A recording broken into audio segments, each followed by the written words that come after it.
Éliminatoire CAN 2023, les étalons ont arraché leur ticket de qualification au stade Kégoué de Lomé. Malgré un match nul concédé face aux éperviers du Togo, le Burkina Faso rejoint le lot des nations africaines déjà qualifiées pour le grand rendez-vous du football africain. Et puis lutte contre le terrorisme, la Banque mondiale est disposée à accompagner le Burkina Faso.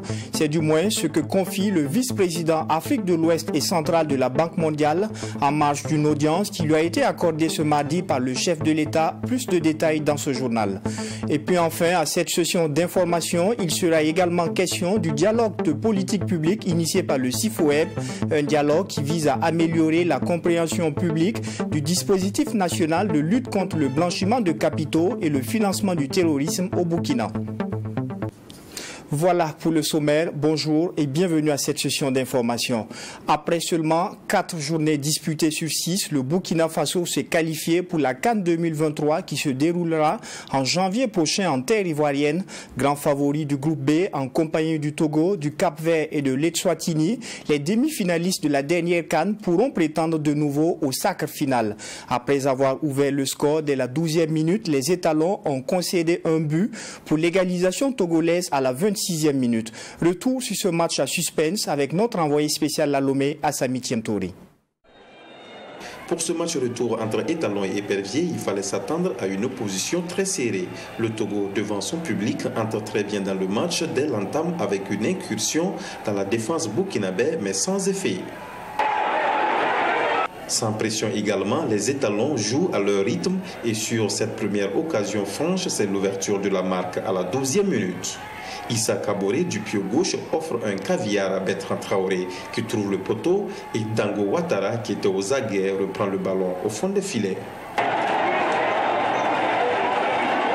À 1-0, confiants, les étalons mettent le pied sur le ballon et Bertrand Traoré déclenche une frappe mais bien suivie par le portier togolais. Avant la pause, sur cette frappe repoussée par Hervé Kofi, Kodio Fodo là-bas, un renard de surface, remet les deux équipes à parité à la 25e minute. La pause intervient sur ce score d'un but partout. En seconde période, les étalons reviennent à la charge. Issa Kaboré tente une frappe déviée par le bras d'un défenseur togolais. L'arbitre ne bronche pas. Faisal Tapsoba, entré en cours de jeu, manque de peu d'inscrire encore un.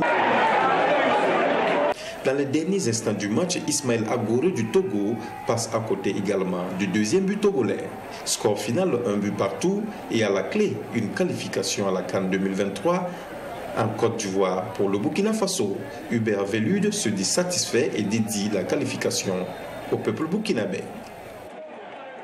Sur l'ensemble, je dirais sur l'ensemble des 4 matchs de qualification, je pense que notre qualification est méritée pour l'instant.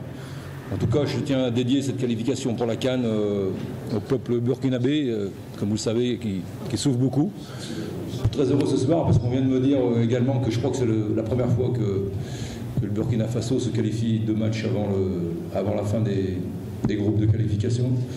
Donc ça, c'est un élément très important, on est très heureux par rapport à ça. Il y a eu beaucoup de concentration, beaucoup de combativité chez les joueurs. Les joueurs ont respecté les consignes pratiquement à la lettre. Donc je le répète, on a beaucoup gêné cette équipe. À l'arrivée, il y a un résultat positif pour nous. Après ce partage de points, le Togo totalise 2 points et peut toujours espérer se qualifier. Paulo Duarte, lui, n'est naturellement pas satisfait. On regrette beaucoup, surtout match Marrakech, match contre le Switzerland. Sur 2 matchs, pratiquement, on a raté 12 opportunités de but, on a marqué 2 fois. Triste avec notre situation dans cette groupe. c'est encore possible, il faut le dire. Mais si on ne gagne pas de match, une équipe ne gagne pas à domicile, ne peut pas se qualifier. Aujourd'hui, dernière du groupe, 1 point. C'est frustrant. 2 points, oui, merci. C'est frustrant parce que la qualité de jeu de cette équipe, aujourd'hui, on a un banc de remplaçants qui me donne beaucoup de confiance et beaucoup de solutions pour renforcer pendant le match. Et l'équipe progresse. À l'issue de cette 4e journée, le Burkina Faso est premier avec 10 points et le Cap-Vert suit 2e donc avec 7 points suite à sa victoire sur l'Eswatini 1-0. L'Eswatini et le Togo ont tous les deux 2 points, classés respectivement 3e et 4e. Et ce match qui s'est soldé par une qualification des étalons du Burkina Faso était très important pour les éperviers du Togo. Dernier au classement, les poulains de Paulo Duarte avaient besoin d'une victoire face aux étalons pour se relancer. Malgré le soutien du 12e homme togolais dans le stade, les éperviers n'ont pas pu venir à bout des étalons. Retour sur l'ambiance avant et après ce match, toujours avec notre envoyé spécial à Lomé, Assami Thiemtouré. Il est 17h temps universel quand nous arrivons au stade de Kégoué. À 2 heures donc avant ce match important contre les étalons, les supporters des éperviers traînent toujours le pas. Presque éliminés avec 1 point dans le groupe B, le désespoir et le découragement avaient pris le dessus. Mais quelques-uns y croyaient toujours. Je suis venu supporter mon pays, le Togo, mon très cher pays, le Togo. Et on est désespéré du football togolais, mais quand même, nous sommes là pour pouvoir les pousser. Et on espère aujourd'hui avoir une victoire pour se relancer dans la CAN qui vient en Côte d'Ivoire. Non, vu le public déjà, et puis la performance de nos joueurs là, nous allons gagner ce match-là. Le match aller, le Burkina va gagner. Non, on dit match aller, c'est déjà joué, il faut oublier ça. Ici, on est à domicile, on va gagner ce match. Battre les étalons et se relancer, tel est le souhait des supporters togolais. Mais du côté des Burkinabés, pas de cadeau à faire. Se qualifier avec la manière, c'est le maître mot. 3-0. Pourquoi? Le Burkina est meilleur plus que le Togo. Et vous êtes ici au Togo? Oui. Qu'est-ce qui vous fait dire ça? Parce qu'on a des meilleurs joueurs plus que les Togolais. Les Togolais, ils n'ont pas de joueurs qui sont reconnus mondialement. Nous, on a les Edmond Tapsoba, les Tango, les Petra. Donc, c'est ce qui nous fait dire qu'on va les battre aujourd'hui. Nous, on gagne, c'est assuré. Le Togo contre le Burkina, c'est les 2 pays, les frères, les beaux. Mais on gagne, c'est football. On laisse les pays, les frères, tout ça là. On gagne 2-0 et on a 12 dans le point. C'est que nous, on souhaite pas. On avait prévu 5-0. Mais comme nous, on est venu à l'aide domicile, on va réduire ça à 2-0. Donc à 2-0, on rentre tranquillement chez nous. Il est donc 19h et le match débute. À déjà 12 minutes de jeu, les étalons ouvrent la marque grâce à Dango Ouattara. Le stade de Kégoué devient silencieux et on se permet de se tromper également sur le tableau d'affichage. Mais sur le terrain, les joueurs togolais n'abdiquent pas. Ils poussent et profitent du laxisme de la défense burkinabé à la 25e minute et réveillent le stade de Kégoué. L'espoir et l'envie renaissent. Le public est de plus en plus convaincu de la victoire. Mais face aux joueurs expérimentés et habitués aux grandes compétitions comme Edmond Tapsoba, Bertrand Traoré, Dango Ouattara et autres, les étalons temporisent et réduisent les ardeurs des joueurs togolais. Au coup de sifflet final, les 2 équipes partagent les points. Ce qui permet au Togo de rester en liste pour la course à la qualif, mais pas suffisant pour donner le sourire au public.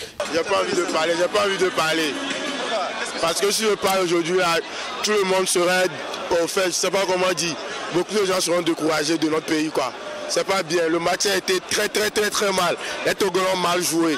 Très mal joué. Je suis vraiment déçu parce que ce que nous avons vraiment souhaité, c'est pas ça. Nos ambassadeurs nous ont prouvé cette soirée plutôt. Donc il faut que la fédération, tout ça là, y revoie l'équipe, le staff, pour que ceux qui méritent vraiment qu'ils soient là. Franchement, c'est pas ce qu'on attendait. Nous sommes très déçus, Pourquoi? On ne s'attendait pas à ce résultat. Forcément, on avait besoin de la victoire pour nous relancer notre qualification pour la Côte d'Ivoire. Mais malheureusement, on accepte ça comme ça. Dans le camp burkinabé, l'objectif est atteint. Une qualification à la prochaine CAN en Côte d'Ivoire. Bon, même si on n'avait pas gagné, il n'y a pas de danger dans cette match. Nous, on avait besoin que seulement gagner 1 point pour être qualifié. Donc c'est le Togo qui avait problème. Nous, on n'avait pas de problème. On a un match nul, donc c'est bon à prendre. Nous sommes qualifiés, je pense que c'est l'essentiel. On va se remettre au travail certainement pour mieux faire la prochaine fois. Nous sommes à Lomé ici, on travaille bien. Bon, comme les étalons ont venu, on a laissé notre travail tout pour venir les supporter. Vraiment, on remercie beaucoup Dieu. Ils ont bien fait. Voilà, on est très contents d'eux. Oh, pas totalement, mais ça va quand même. On a pris le nul et on est qualifié. Tant mieux, Dieu merci. Alors, les Japonais n'ont pas attaqué comme je voulais d'habitude. Vous attaquez fort, le but est là, on reste concentré. Mais j'ai l'impression qu'ils ne sont pas trop restés concentrés. Voilà, c'est comme s'ils jouaient pour le nul. Non, je ne sais pas ça. Les Japonais doivent prouver qu'ils sont forts. C'est ça qu'ils doivent faire. Mais quand même, on va faire un peu la fête à Lomé. Avant d'arriver, on va faire le reste. Une qualification à 2 journées de la fin des éliminatoires, une première pour le Burkina Faso et au lendemain d'une bonne participation à une CAN. Le Togo devra impérativement gagner les 2 matchs restants pour espérer accompagner le Burkina en Côte d'Ivoire. Retour à Ouagadougou et direction la présidence du Faso où le chef de l'État, le capitaine Ibrahim Traoré, a reçu en audience le vice-président Afrique de l'Ouest et centrale du groupe de la Banque mondiale, Ousmane Diagana. La situation sécuritaire a été le principal sujet au menu des échanges. La Banque mondiale a exprimé sa disponibilité à accompagner la transition en cours au Burkina Faso. Le résumé de l'entretien avec Abdoulaye Mienye. C'est un tête-à-tête entre le président de la transition et le vice-président Afrique de l'Ouest et centrale du groupe de la Banque mondiale. Présent au Burkina Faso dans le cadre d'une mission dans la sous-région, Ousmane Diagana a abordé avec le chef de l'État la crise que connaît le Burkina Faso. Ousmane Diagana a exprimé sa solidarité et celle de son institution au Burkina Faso en ces moments difficiles. Nous avons exprimer à son Excellence, Monsieur le Président de la Transition, la disponibilité de la Banque mondiale en tant que partenaire de développement du Burkina Faso à œuvrer avec le Burkina Faso pour ensemble juguler des conséquences néfastes de ces crises, notamment sur les populations et sur l'économie, en tant qu'une institution de développement, une institution économique et financière. Nous avons aussi profité de l'occasion pour savoir davantage sur l'état actuel du pays, notamment sur le plan sécuritaire, sur le plan humanitaire. Ce fut également une occasion pour le chef de l'État, le capitaine Ibrahim Traoré et son hôte du jour, d'échanger sur les indicateurs du pays en matière économique ainsi que sur la situation humanitaire. Vous savez, le Burkina Faso, il nous l'a dit à plusieurs reprises, c'est un pays qui a des potentialités extrêmement importantes, mais quand l'insécurité est là, ces potentialités sont extrêmement difficiles à transformer en programme de développement. Donc c'est autour de ces questions-là dont on a échangé et le président a été très clair, à la fois dans sa vision, mais dans les éléments de sa vision, mais également ce qui est en train d'être fait aujourd'hui justement pour corriger ces crises multiples. Avant sa rencontre avec le chef de l'État, le vice-président Afrique de l'Ouest et centrale du groupe de la Banque mondiale a été reçu par le chef du gouvernement, Maître Apollinaire Kyelem Joaquinson de Tambela. Le Premier ministre a souligné que beaucoup d'aides sont apportées aux pays africains. Cependant, leur impact au développement laisse à désirer. Le Premier ministre souhaite donc un changement de paradigme. Lutte contre le financement du terrorisme au Burkina. Selon le rapport d'évaluation mutuelle du Burkina Faso, le dispositif mis en place par l'État depuis 2009 semble défaillant. Le CIFOEB, entendait par là le Centre d'information, de formation et d'études sur le budget, entend donc y remédier et pour ce faire, il a initié un cadre d'échange avec des organisations de la société civile, des agents d'institutions étatiques ainsi que d'autres acteurs. L'objectif affiché est d'améliorer et favoriser la compréhension de ces acteurs sur le dispositif national de lutte contre le blanchiment de capitaux et le financement du terrorisme. Fatima Tanikema. Le Burkina Faso est engagé dans la lutte contre le blanchiment des capitaux et le financement du terrorisme depuis 2009 à travers l'opérationnalisation de son dispositif inspiré des normes internationales et sous-régionales. Ce dispositif évalué en 2018 révèle des lacunes persistantes. Il ressort entre autres des conclusions générales issues du rapport d'évaluation mutuelle du Burkina Faso que le cadre juridique est inadéquat. Il existe également un faible niveau de contrôle contrôle et de supervision des organisations à but non lucratif à risque et le défaut d'action de sensibilisation. C'est donc pour répondre à ces manquements que le CIFOWEB, Centre d'information, de formation et d'études sur le budget, organise ce dialogue de politique publique. Il ambitionne améliorer la compréhension publique du dispositif national de lutte contre le blanchiment de capitaux et le financement du terrorisme, explique Youssouf Ouattara, directeur exécutif du CIFOWEB. Il est important pour les organisations de la société civile de connaître ce dispositif-là parce qu'ils peuvent se retrouver à un certain moment confrontés à certaines difficultés. Et comme vous le savez aussi, sans le vouloir, les organisations de la société civile, à travers la recherche de financement, peuvent se rendre coupables de bénéfices de financement du terrorisme et de contribution donc au financement du terrorisme.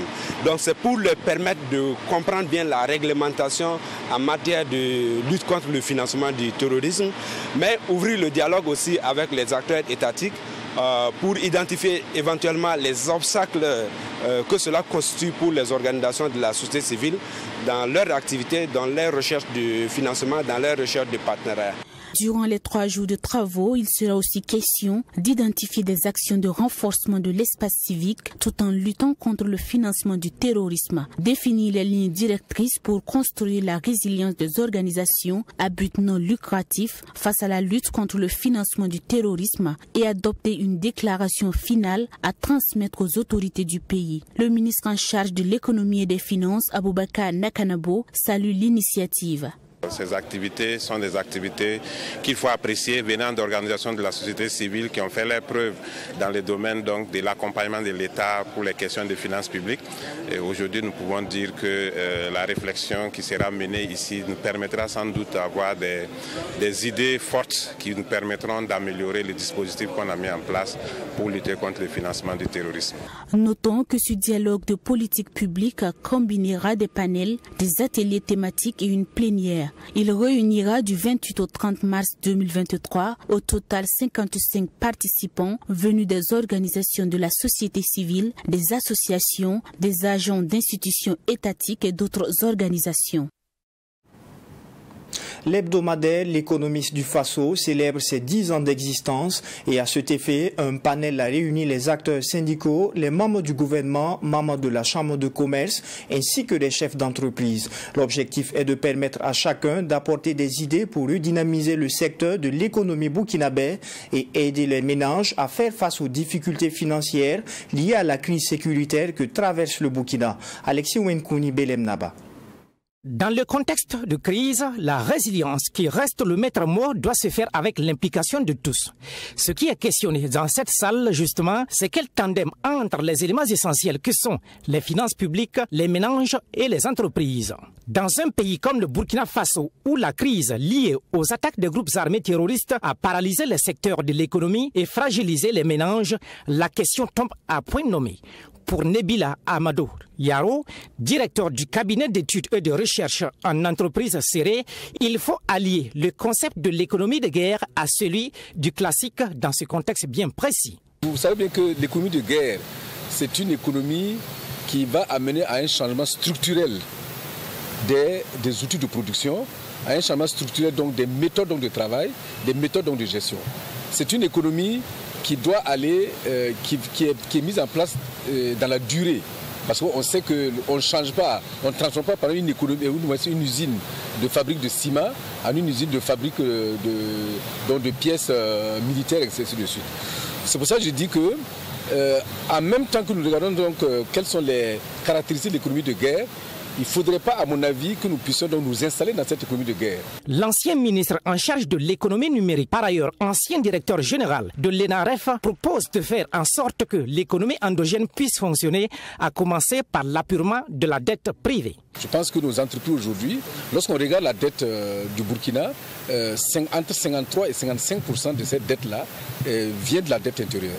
Donc je pense qu'en épurant déjà donc cette dette, on donne un peu de souffle aux entreprises. Ces entreprises donc pourront donc redémarrer et il faut coupler à cela les grands travaux de l'État, parce que l'État sera en mesure également donc de donner donc des grands travaux à l'État ou du moins aux entreprises privées pour pouvoir donc vraiment fonctionner. Ce panel est à l'initiative du journal national, l'économiste du Faso. Il a réuni les acteurs syndicaux, la direction des grandes entreprises et le patronat.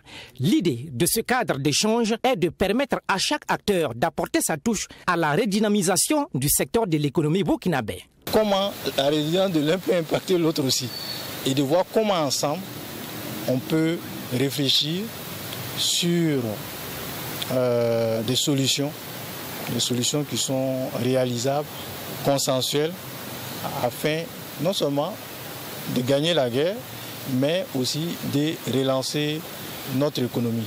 Vous savez qu'on demande beaucoup d'efforts actuellement à tout le monde. C'est que vous qui avez oublié de payer aux taxes de résidence, on vous le rappelle à chaque fois, le carburant est monte, tout ça, ça fait partie des efforts qui sont en train d'être faits pour collecter de l'argent pour pouvoir tenir. C'est en marge de la célébration de son 10e anniversaire que ce cadre de réflexion et de partage d'expérience s'est tenu. Dans cette même dynamique, une formation en journalisme économique au profit des médias est prévue. L'économiste du Faso a en projet le lancement du club de l'économiste. La Cour pénale internationale a émis le 17 mars dernier un mandat d'arrêt contre le président russe Vladimir Poutine. Il est accusé de crimes de guerre pour la déportation d'enfants ukrainiens en Russie et pour les transferts forcés d'autres enfants dans l'est du pays. Quelles sont les implications géopolitiques de ce mandat d'arrêt et quelle suite est réservée à ce mandat? Eh bien, suivez la réponse du professeur Ouseni Ili dans ce télémacien Maxime Jean-Eudes Bambara.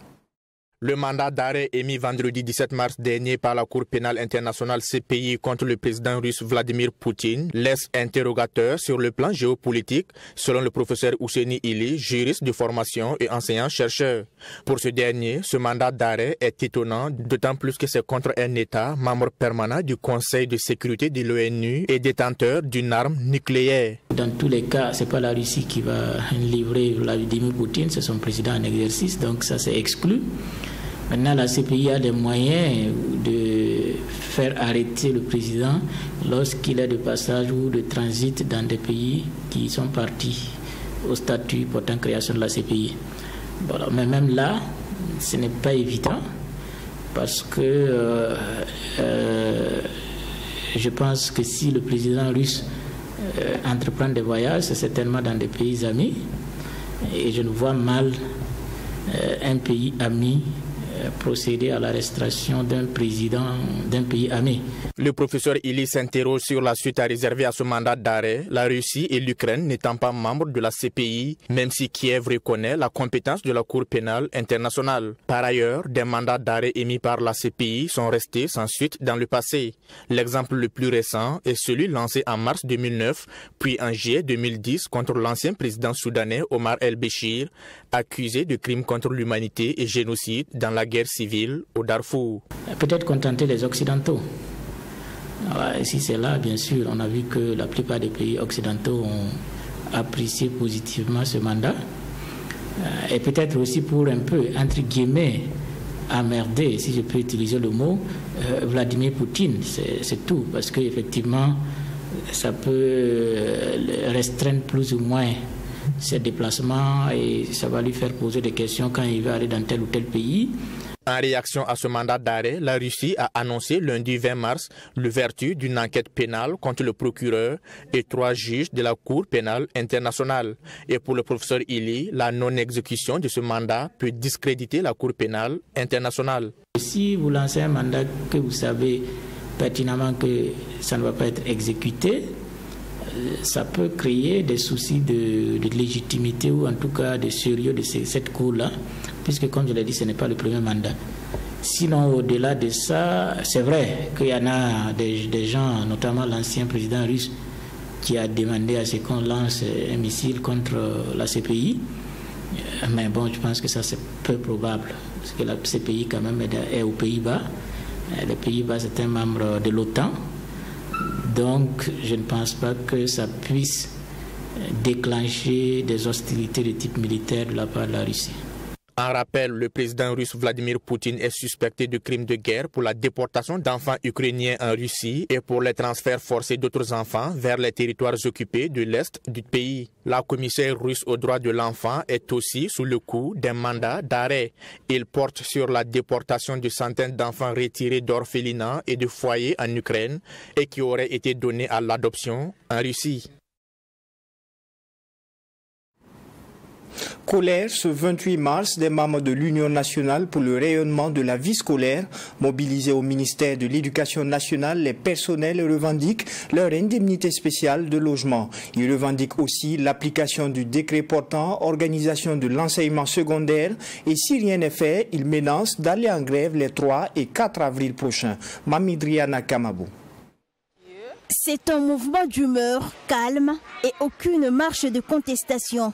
Assis ou debout, ces assistants, attachés et conseillers d'éducation devant le ministère en charge de l'éducation nationale, expriment leur mécontentement par rapport aux injustices subies selon eux par les agents de la vie scolaire.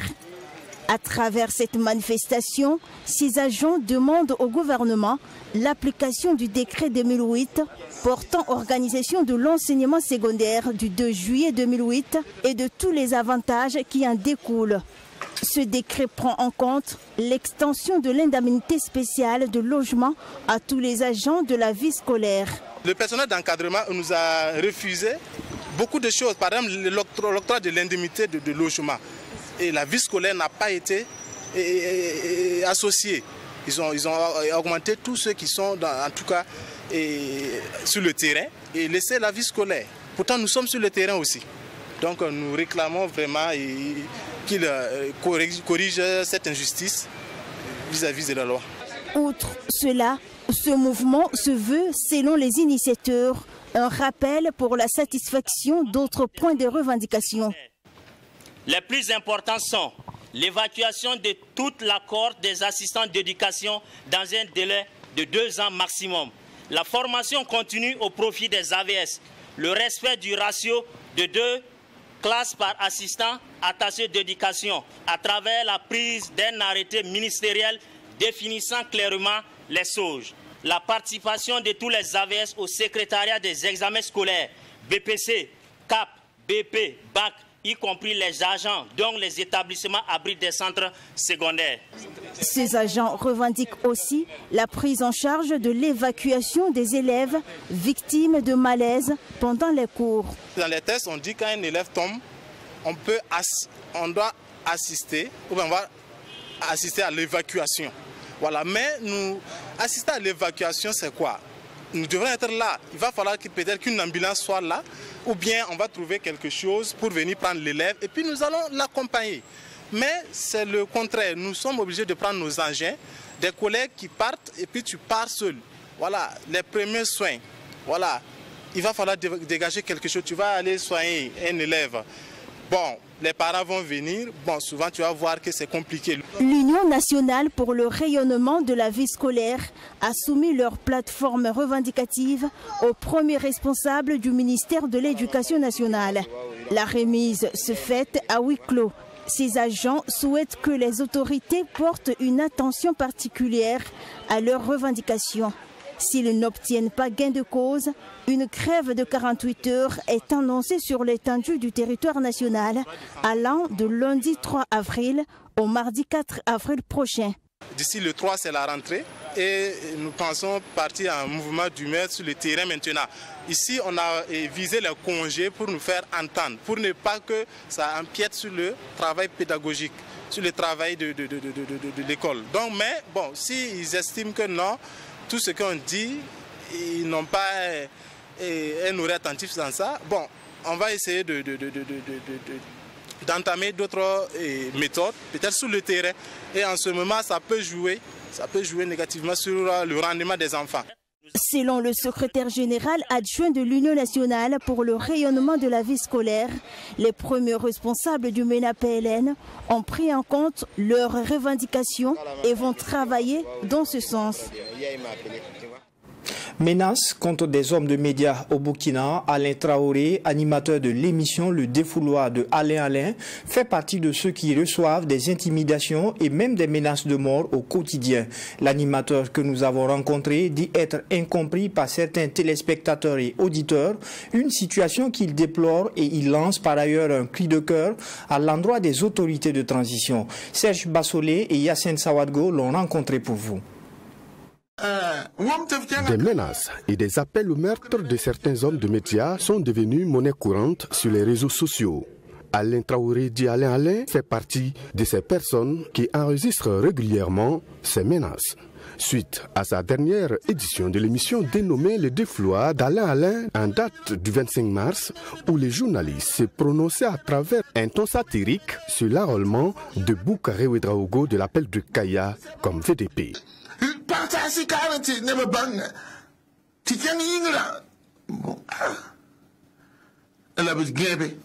Dès lors, les menaces de mort ont commencé à s'intensifier sur l'animateur Alain Traoré. Au cours d'une interview, le chroniqueur de l'émission Le Défloir d'Alain s'exprime à cœur ouvert sur les débuts des menaces et l'appel au meurtre de sa personne.